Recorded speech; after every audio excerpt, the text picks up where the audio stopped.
விஜய் வந்தெல்லாம் என்ன இது எல்லாம் புதுசு அரசியலில் வந்து சீமானா இப்போ பரவாயில்ல நல்லா பேச்சாளர். நிறைய பேர் வந்து விஜய் சாருக்கு வந்து நிறைய ஃபேன்ஸ் சப்போர்ட் இருக்கு அப்படின்னு. ஃபேன்ஸ் அப்படி இருந்தாலும் இப்போ எம்ஜிஆர் திமுக இப்படி இருக்கிறது ரெண்டு ஆட்சி தங்க ஆகுது. ஒன்று உதயசூரியனு ஒன்று ரெட்டால் இதுதான் வாழ்றது. புதுசாக வரதெல்லாம் எல்லாம் சான்ஸே கிடையாது சார். இல்ல சீமான் சார் வந்து நிறைய விஜய் சாருக்கு தான் சப்போர்ட் பண்றாரு தளபதிக்கு. இவர் வந்தா கரெக்டா இருக்கும் அப்படின்ற மாதிரி. அதை பத்தி என்ன நினைக்கிறீங்க? அதை பற்றி நம்ம சொல்லுங்க சார். இல்ல ரெண்டு பேர்ல யார் வந்தா கரெக்டா இருக்கும் அப்படின்னு நினைக்கிறீங்க? யார் சொல்லுங்க. சீமான் சாரு தளபதி ரெண்டு பேர் நிக்கிறாங்க.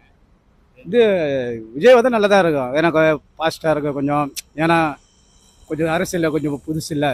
அது வந்து நல்லா கொஞ்சம் வந்து நல்லா தான் இருக்கும். ஆனா வர்றது கஷ்டம் அப்படின்றீங்க. ஆனால் வரது கஷ்டம். ஏன்னா இது ரெண்டு இது இருக்கும்போது இதெல்லாம் புதுசாக 3 நாள் அதுக்கு இதெல்லாம் வந்துருக்குங்க. அதெல்லாம் எவ்வளோ இதாக தோணி வந்துடுமா.